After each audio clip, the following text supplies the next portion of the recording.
Okay, so here we go, another video. So remember that as a person who has been neuro-target, also people who call themselves like in target individuals. So what you experience is a kind of harassment wherever you go. Everyone describes the same thing. This is likely because the neuro weapons not only affect the person that is target, but also the people around. So it's likely that there will be people from intelligence agencies who are related with this technology who consent to the technology used upon them. So words come out from their mouths and they don't know probably who they have to bother, what they do it, and the words are chosen carefully. So these persons who made an oath will actually start to have some symbols about maybe what they are saying, not saying, what's the person, or etc. So that's one possibility. But I think most of the since most of the people who has been neuro target, the targeted individual says that is technically gun stalking. I would say that most of the people is not aware that there is a lot of words that are being in their brains. So let's say you can be walking in a market and then this kind of technology will work as a swarm technology in which people in an area will start to say certain words. So whether they have a slip of tongues or maybe the AI knows what they're gonna say next or something like that, then they rearrange the words of other people, and these people might be normal citizens who don't know that they their brains are being hacked, saying another kind of stuff that might trigger some. So, as I say, well, this has been going on for a while. Then they when before I applied to the refugee visa, before I applied, I started to, let's say, I felt, yeah, that I was crying deeply when I was explaining my case to the lawyer. I was also receiving remote electroshocks. I was also, I had a kind of relation that was toxic. It was a toxic relationship. I mean, was not the best thing. I mean, nothing serious. No, I mean, there was not myself, let's say, not being violent, and that's why I think that ensured them to target me because of my network. Plus, if they were able to push me towards some violence, then they could create whatever they want. I explained that in another video. But I think my ex-girlfriend at that time, she was never a target as well. She will describe that sometimes she will hear voices. Well, not voices. She will get into a kind of panic attack, and then she will become triggered. She was not a person that will be extremely, let's say, academic, knowledgeable. No, she was rather someone who will enjoy a lot of dancing. She will carry about her looks a lot, and she would try to stay in a good mood, but probably most of the time the bad moods were pushed by this technology. So very likely she was neuro target very early. She comes from a family of refugees in France, and that flew from the dictatorship of Franco, and also they experienced violence. So she was probably always triggered. Sometimes she will ask me, "Do you hear that?" And I wouldn't hear anything. So they probably thought that they could neuro target me as well after I was in a relationship with her. And then it means that depending on who you hang out, somehow if they see that you have the same kind of match pattern of behavior, or you could stand certain things, you are likely to be near a target. It doesn't mean that you have to top it up. It actually means that they are choosing people who is following all the rules. So let's say if a democracy try to preserve precisely what is democracy, the rule of law, the covenants, etc., then we have a part of the democracy that is trying to disrupt that, or to target the people who eventually keep that system going. Yeah, kind of, it is again thought police, or or there is a kind of political police as well.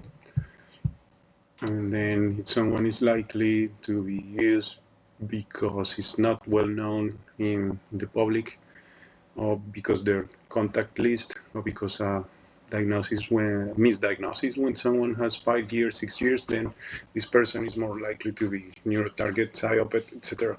So I would recommend their parents to not get any psychiatric diagnosis unless they have tried all other options. Yeah. Because otherwise in the future, because the generation of the data combined with let's say the systems, and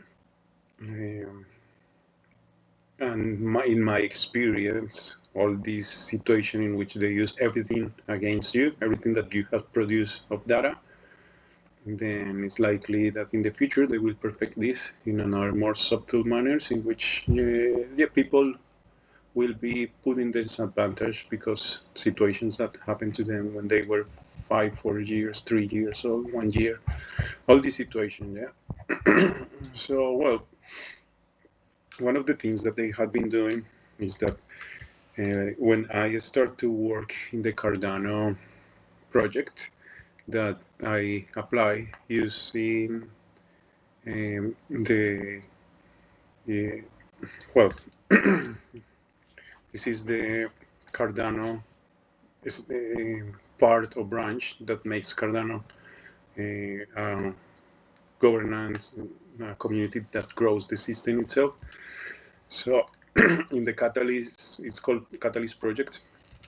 I applied there because I applied for a project that was granted in Catalyst project because this is a kind of new governance that can happen in the cryptocurrency space. The technology allows new kinds of governance, new kinds of human interaction, and governments need to be updated, and governments need to use that, given that decentralized technologies should be everywhere, or otherwise the countries or the systems, economic systems that use this decentralized technology first will be having an advantage, and it comes as well with different kinds of governance. So one way happens that then this it's likely that democracies will fall. This is a conversation that also brings Elon Musk and another AI people, engineers, coders, etc., scientists, social scientists. One of the situations is that, let's say, Geoffrey, this is the grandfather of AI, yeah? Geoffrey Hinton. He recently, the Royal Institution put online a video of him talking about, explaining about AI. You find the video as "Will AI outsmart human intelligence?" Remember, when I cannot speak fluently, is always an attack of this technology. And recently, it had a kind of update, in which you will notice that my speech is way different compared with the other videos, and it will continue happening, I do believe. It's becoming more sophisticated, more difficult to catch. Well, he talks about bad actors. In parentheses, he plays the name of Donald Trump and someone else. They could possibly use this technology, AI. It doesn't refer to nuclear weapons, but refers to AI to rig elections, perhaps. And then it is eventually, as I say in other videos, this kind of technology is the most addictive kind of technology for power. And the ideology for many people in power is to dominate, to attack first, to subdue, to emasculate, it's about domination. It's not about governance. It's not about balance. It's not about good decision making. It has nothing to do with philosophy, but values. It has to do with power at any cost, opportunism, guided rhetoric, all that sort of stuff. Yeah. So, because this technology is so addictive to power, then at some stage it will be used against democracy itself, because the ideology is not to keep democracy. Let's say Donald Trump, I don't know if he has ever read a book, but clearly you see that he doesn't know anything about philosophy, social sciences, the history of their own country, the history of democracy, the fights that were fought, the suffering that happened during those fights to get a kind of system in which the voices of everyone will be heard.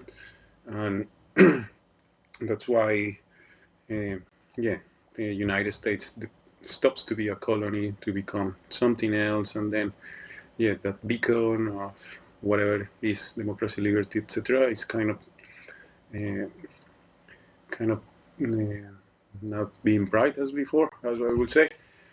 I'm the proof of that, but also I know that not everyone agrees with it. You can see that there is a lot of opposition going about what he's doing. But okay, we want to focus on the possibility of democracy putting some kind of power there. Actually, Geoffrey Hinton talks about Putin and Donald Trump in this talk. I mean, he doesn't speak about it; it's just written in the slides. This is the godfather of AI. Yeah, it's like one of the persons who is the most knowledgeable of the subject, who has been studying more than whatever you ever know in your life about the AI, and it's telling you, A, it's very likely that it's going to end up really bad. And when they say it's very likely, it's like 90%. Yeah, they try to do statements that will be assertive.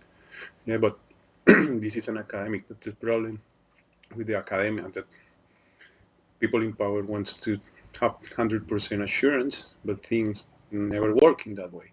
In academia, you have critical thinking, and if it's most likely, it is most likely. Yeah? It's not 100%, and it's far from being a no. It's like we are heading towards that direction.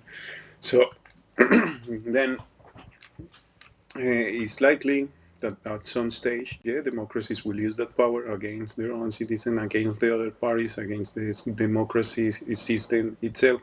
And it's happening. It's happening. And what I felt also recently is that every single time I'm put in a worse economic position. So it's 100% assurance that I've been seeing things in my place that, I mean, sometimes I left my place, come back, and things in a different place, but I don't mind. The first time I noticed this to happen was in 2014. Maybe before, but I wouldn't care because I never thought I would be a target. Yeah, I always follow the rule of law.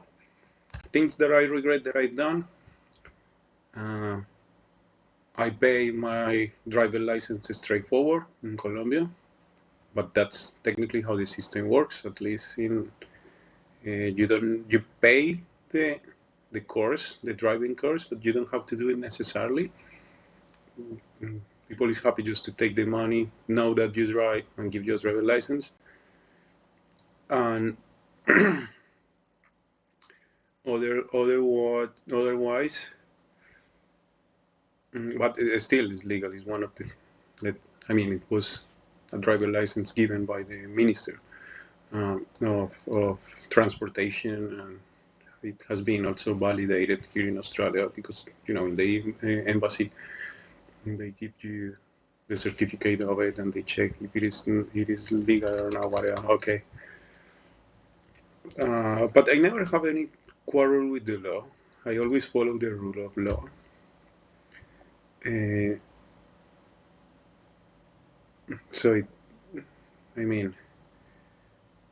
Never done anything but in purpose.